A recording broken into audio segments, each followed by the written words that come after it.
Hello friends, welcome back to my channel. আশা করি সবাই ভালো আছো, আমিও ভালোই আছি। গতকালকের একটা লাইভ, সেটা নিয়ে কথা বলবো অবশ্য করে।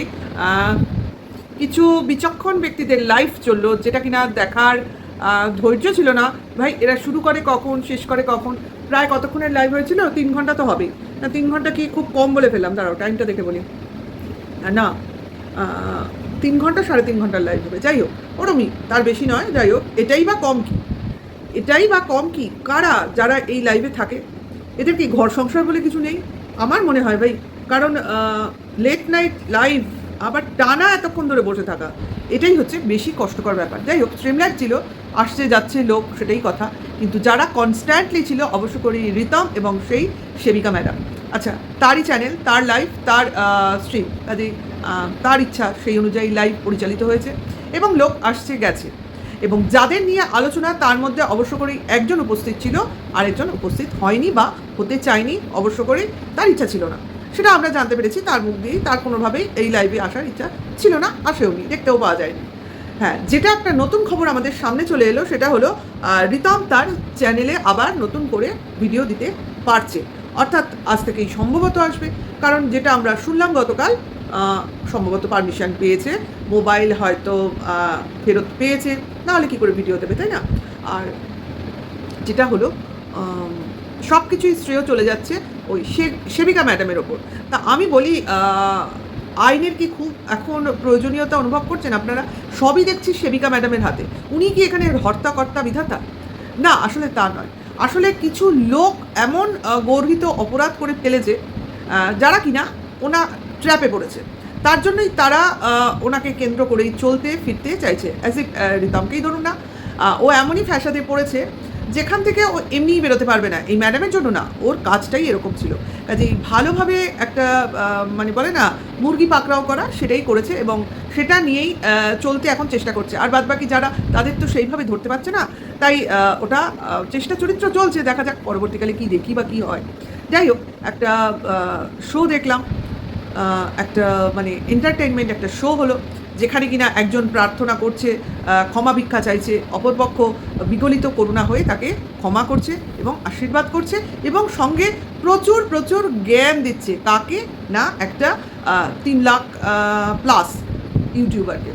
বয়স তার অল্প, হাতে প্রচুর টাকা, কিন্তু করে ফেলেছে অজস্র ভুল এবং বোহেমিয়ান লাইফ। তার জন্য নানান ফ্যাসাদে সে অলরেডি নিজের কাটুতের জন্য পড়েছে এবং বিপদে পড়ে এখন ক্ষমা চাইছে। যদিও এদের কাছে কোনো মানে অন্যায় সে করেনি, কিন্তু ক্ষমা কেন চাইছে? আইনের আওতা থেকে হয়তোবা এরাই একে কোনোভাবে সাহায্য করে বের করে আনতে পারে, এটাই হলো কারণ। যাই হোক, সেটা কথা না, কথাটা হচ্ছে যে ফ্যাসাদে পড়েছে, যে গত 1.5 মাস ধরে তার ইনকাম বন্ধ, তাকে এত জ্ঞান, তার শুনতে ইচ্ছা করছে? আমার তো মনে হয় না শুনতে ইচ্ছা করছে। কারণ তার যা মুখ চোখ, আমার তো মনে হচ্ছিল এই লাইভ থেকে বেরিয়ে ক্যামেরা বন্ধ করে ও বেশ না শুনিয়ে আচ্ছা করে ওর মতো করে ও দেবে, নিজেকেই নিজে দেবে বা লোককে দেবে, যাই হোক দেবে, মানে নিজের ভাড়াস বার করবে। কারণ ওকে মনেই হচ্ছিল ছেড়ে দেমা কেঁদে বাঁচি। মানে এসব ভালো লাগছে না ভাই। খালি পেটে জ্ঞান কার সহ্য হয়? আমার পেটটা ভরা থাকে, মাথায় কোনো টেনশন থাকে না, তো জ্ঞান তবুই আচ্ছা। কিন্তু আমার পেটে খিদে, সামনে খাবার নেই, অথচ তাকে বলা হচ্ছে কিভাবে খাবে। আরে ভাই, খাবারই নেই সামনে, আমি খাবোটা কি? শুধু জ্ঞান, এইভাবে চলবে, এইভাবে করবে। আরে ও শুনবে কিনা সেটাও তো তোমরা দেখো। তোমাদের কথা শুনতে ও কি বাধ্য? হ্যাঁ, এখন ট্র্যাপে পড়েছে, কলের মধ্যে থাকা ইঁদুর, সে তো মাথা নাড়বেই। যতক্ষণ সে ট্র্যাপে আছে, সে তোমাদের কথায় চলতে বাধ্য। আবার পায়ের তলার মাটিটা শক্ত করুক, নিজের খুঁটিটা শক্ত করুক, তার সমহিমায় সে অবশ্যই ফিরবে এবং ফিরতে থাকে হবেই ভাই। বয়স বাড়ছে, কমছে নয়, অভিজ্ঞতাও বয়সের সঙ্গে সঙ্গেই আসবে। প্রতিটা বিপদের সঙ্গে সঙ্গে সে নিজেকে আরও ম্যাচিওর করে তুলছে। হ্যাঁ, একটু বয়সের তুলনায় বেশি বিপদে পড়েছে, তার জন্য বেশিই লোকজন মাথায় হাত বোলাচ্ছে। এই সময়টা আর থাকবেও না এই বিপদে। ভবিষ্যতে হয়তো বা আর পড়বে না, পড়ারই ও চেষ্টা করবে। কারণ বিয়ে সংক্রান্ত, মেয়ে সংক্রান্ত সমস্যা যদি ও ভবিষ্যতে আর সেইভাবে পাবলিকলি সবার সামনে না নিয়ে আসে, তাহলে আর মনে হয় না এগুলো আর সমস্যায় থাকবে। অ্যাকচুয়ালি এই দুটো বিয়ে করে ও যে সমস্যায় পড়েছে, তার না বলাই ভালো। যাই হোক, অপরদিকে সাইমালটেনিয়াসলি তোমার রিমির লাইভ চলছিল এবং সেই লাইভে অনেক অনেক কল রেকর্ডিং শোনাচ্ছিল রিমি বসে বসে। সেগুলোও শুনলাম অবশ্য তারপরে, মানে রেকর্ডিং অবস্থায় আমি পরে শুনেছি। তাতে প্রীতমের কথা, তার মাসিদের কথা, ও নিজের ভয়েস সমস্তই সেখানে শোনাচ্ছিল, এবং ওদের মধ্যে যে মাঝে মধ্যেই কথাবার্তা হতো দরকারে, অবশ্যই রিতমের দরকারে রিতম রিসিভ করতো, সেটা বোঝা গেল। এবং তাতে মাসিরও কিছু কথাবার্তা আমাদের কানে আসলো, তাতে এর আগেও শুনেছি মাসির লাইভে, যাই হোক এই লাইভে আরও শুনলাম রিতমের নাকি প্রথম বিয়ে দ্বিতীয় বিয়ে আমরা যেভাবে জানি, ও নাকি থার্ড ম্যারেজ বলেও একটা কোনো ম্যারেজ আছে, যেটা কিনা এখনও সবার সম্মুখে চলে আসেনি, কিন্তু রিমির লাইভে আমরা সেটা শুনতে পেলাম। তার মাসি বলছে যে এমন কোনো মেয়ে আছে যাকে ওরা ঘরের বউ বলে বা মেয়ে বলে মানে পরিচয় দেয়, কিন্তু ঘরের বউ হিসেবে এখনও সেভাবে পাড়া প্রতিবেশীকে জানায়নি। এরকম একটা ব্যাপার আমাদের সামনে চলে আসলো ভাই। একটা দুটো বিয়েরই এখনও ঝামেলা মিটলো না, আবার 3টে বিয়ের গল্প চলে আসছে।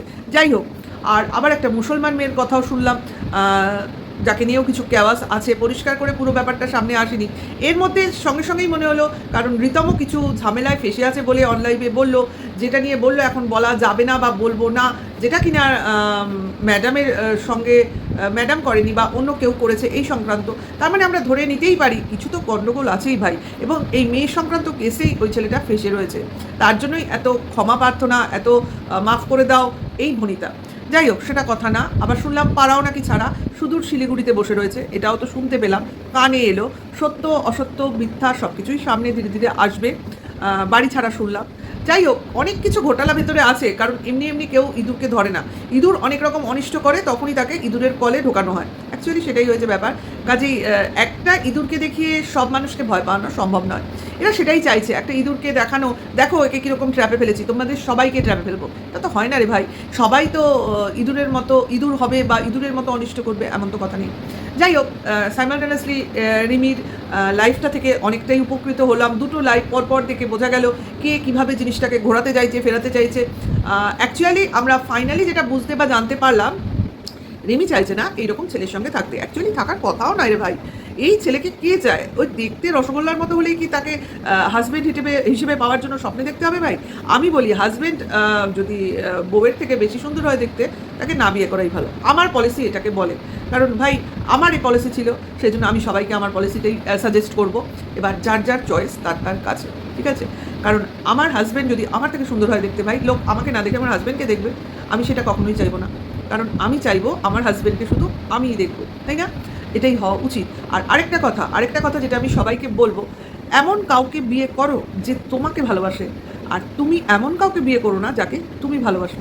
অ্যাকচুয়ালি যে তোমাকে ভালোবাসবে সে তোমাকে সামলে রাখতে পারবে, তোমাকে ভালোবেসে তোমাকে কাছে রাখবে ভাই।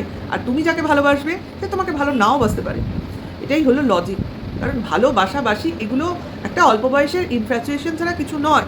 আসল ভালোবাসা অর্থাৎ প্রয়োজন, ভালো লাগা, একটা মানে কন্ট্যাক্ট, এটা কিন্তু তৈরি হয় অ্যাকচুয়ালি ম্যারেজের পর, এবং তখন থেকে দায়িত্বটাও যুক্ত হয়, একটা সম্মান যুক্ত হয়। এই রেসপেক্ট এবং ফেথ, ঠিক আছে, বিশ্বাস এবং সম্মান যদি সম্পর্কে না থাকে, সেই সম্পর্ক কোনো সময় স্টে করে না বা লংজিভিটি লাভ করে না, ঠিক আছে? এইটুকুই বাচ্চা মেয়েদের বুঝতে হবে। অ্যাকচুয়ালি বাবা মারাই এগুলো বোঝায়, এগুলো বোঝানো উচিত। কারণ তোমাকে যে ভালোবাসবে সে তোমাকে সম্মানও করবে, এবং সব থেকে বড় কথা বিশ্বাস। আমার সম্বন্ধে আমার হাজব্যান্ডকে এমন যে কেউ বলো, সে যদি আমার উপর বিশ্বাস রাখে তাহলে আমাকেই বিশ্বাস করবে, কারোর কথায় কান দেবে না। এটা মেইন ব্যাপার। এবং আমার হাজব্যান্ডের উপরও আমার এমন বিশ্বাস থাকবে যে সে আমার বিশ্বাসের কোনোদিনও অমর্যাদা করবে না।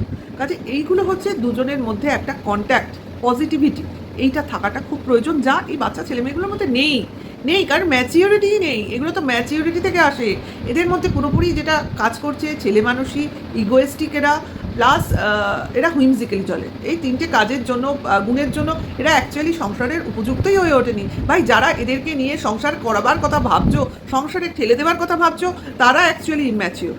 কারণ তাদের উচিত এই বাচ্চাগুলোকে বুঝিয়ে তাদের সঠিক রাস্তায় পৌঁছে দেওয়া, নাকি এদের একটা ঘরে ঢুকিয়ে সংসার কর বলে ছেড়ে দেওয়া।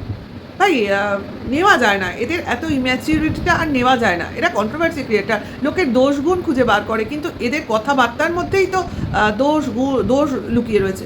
কারণ বাচ্চাদের সংসার করাবে কি? ওরা ভুল করে সংসার মানে বিয়ে করে ফেলেছে, তা সেই ভুলটাকেই আমাকে কায়েম করে যেতে হবে, নাকি তাদের ভুলটাকে বুঝিয়ে তাদের একটা সুন্দর ভবিষ্যৎ তাদের সামনে এনে তাদের বোঝাতে হবে, না তোমরা এইভাবে চলো তাহলে তোমরা ভবিষ্যৎটা ভালো থাকবে। দরকার নেই বিয়ে করার, এখন কারোরই বিয়ে করার দরকার নেই। দুজনের রাস্তায় চলো, সুন্দরভাবে এগো, সুন্দরভাবে নিজের ভবিষ্যৎটাকে গড়ো। তারপরেও 5-7 বছর পর যখন তোমরা একটা এইজে পৌঁছবে, তখনও যদি মনে হয় তোমাদের দুজনকে প্রয়োজন, দুজনের প্রতি কোনো কিছু তোমাদের ফিলিংস থেকে থাকে, তাহলে নেক্সট সেই সময়টা তোমাদের পক্ষে উপযুক্ত হবে একসাথে থাকার। এমন নয় এখন ডিটাচ হয়ে যাচ্ছ বলে তখন যদি দুজনেই মনে করো তখন আর একসাথে হতে পারবে না, এটা কিন্তু নয়। মানুষ তো রে ভাই, সময় মানুষকে সময়ের সঙ্গে সঙ্গে তাকে শিক্ষা দেয়, এবং সেই শিক্ষায় শিক্ষিত হয়ে সে যখন পূর্ণবয়স্ক মানুষে পরিণত হবে তখন তার সিদ্ধান্তটা কিন্তু সঠিক হবেই। কারণ সে তখন নিজেকেও সামলাতে পারছে, পরিবারকেও সামলাতে পারছে। আর এই ছেলে মেয়েগুলো তো নিজেকেই এখনো সামলাতে পারেনি, এরা কী করে দায়িত্ব নেবে, কর্তব্য নেবে? বিয়ে কি একটা ছোট্ট জিনিস? এটা তো বিশাল বিশাল একটা হেডেক ভাই। বলে বলে মুখ ব্যথা হয়ে যায়। এদেরকে বোঝাবার লোক কম, এদেরকে তাতানোর লোক বেশি। তাই তো দেখছি লাইভে বসে বসে তাই হচ্ছে, জ্ঞান দেওয়া দেরি হচ্ছে। কিন্তু তার আগে ওকে লাইভ ভিডিও করে ওকে স্টেবিলিটিতে আনো। ওর যে 1.5 মাস ধরে রোজগার নেই, তার জন্য তো কেউ ওকে হেল্প করো রে ভাই। আমার তো এটাই ফার্স্টলি, আমার একজন ভিউয়ার্স, একজন ক্রিয়েটার হিসেবে এটাই মনে হলো ভাই। ওকে তোমরা চেনো যারা, ফোনে যারা কন্ট্যাক্ট করো, তারা তো হেল্প তো করো। কারণ যাদের মাস গেলে ইনকাম হয় বেশ মোটা রকম টাকা, সেখানে যখন সেই টাকাটা না আসে তখন তাদের মেন্টাল হেলথটা কী অবস্থায় যায়। ও যে চুপ করে বসে কথাগুলো শুনছিল ভাই, অনেক অনেক ধৈর্য এসছে ওর লাইফে, বোঝাই যাচ্ছে। যাই হোক, আমি চাইবো দুটো জীবন, দুটো বাচ্চা, দুটো লাইফ ভালো হোক, ভালো এগোক, ভালো ডিসিশন নিক। আর কন্ট্রোভার্সি, ব্লগারদের জীবন যতদিন থাকবে কন্ট্রোভার্সি ততদিন থাকবে। হ্যাঁ, এই গালিগালাজ, নোংরামো, এটা বন্ধ হোক, এইটা বন্ধ হোক। আমরাও চাই, কারণ আমরাও চাই ভদ্র ভাষায়, ভদ্রভাবে লোককে ঠোকা মেরেও কন্ট্রোভার্সি করা যায়। কারণ মানুষের কি বলে, মনের হৃদয়, তাকে ধাক্কা মারো যে তুমি ভুল করছো, তোমার এটা করা উচিত না, তোমাকে এটা মানায় না, তোমার স্ট্যান্ডার্ড এটা নয়, এইভাবে তাকে বোঝাও। নাকি তুই তোকারি, খিস্তি, গালাগালি, এগুলো মানে যারা করে বা যারা বলে তারা কিন্তু সেই স্ট্যান্ডার্ডটাই বিলং করে আমার মনে হয়। কিন্তু তার মধ্যেও কিছু লোক শুনে শেখে, দেখে শেখে, তারপর সেগুলোকে ইউজ করে। তারপর যখন বোঝে না এই জিনিসটা ঠিক যাচ্ছে না, ফ্যামিলিতে মেনে নিচ্ছে না, তখন কিন্তু তারা নিজেকে রেকটিফাই করে নেয়। এরকমও লোক আছে। কারণ ভুল মানুষই করে, ভুল মানুষের দ্বারাই হয়। ব্যাস, অনেক জ্ঞান দিয়েছি, কারণ লাইভ দেখে আমরা প্রচুর জ্ঞান পেয়েছি। সেই জ্ঞানের কিছুটা অংশ তো আমি ভিউয়ার্সদের উদ্দেশ্যে দিতেই পারি। ভালো করে শুনো, বুঝো, আর অবশ্য করে আমাকে কমেন্টস বক্সে তোমরা তোমাদের কমেন্টসটা লিখো। ভাই, বাচ্চা ছেলে মেয়েদের নিয়ে বলছি, মায়ের মতো না, মায়ের মতো মনে করে জ্ঞানগুলো শোনো। অন্তত ওরা যদি দেখে ওদেরও বলবো, যদিও ওদের জ্ঞান ভালো লাগবে না এই বয়সে, কারণ অনেক অনেক ঝামেলায় ওরা ভুগছে। ঠিক আছে, ওদের এখন মনে হচ্ছে এখন আমাদের ডিভোর্স দিয়ে দাও ভাই, যে যার মতো স্বাধীনভাবে লাইফটা লিড করব। স্বাধীন হও, কিন্তু স্বাধীনতার অপব্যবহার করো না, এটা হলো আমার বাণী। ভিডিওটা এখানেই শেষ করছি। নতুন হলে সাবস্ক্রাইব করে আমার পাশে থেকো, আর নোটিফিকেশনটা অন করে দিও। লাইক, কমেন্ট, শেয়ার অবশ্য করেই করো। এখনকার জন্য এইটুকু, টাটা, বাই।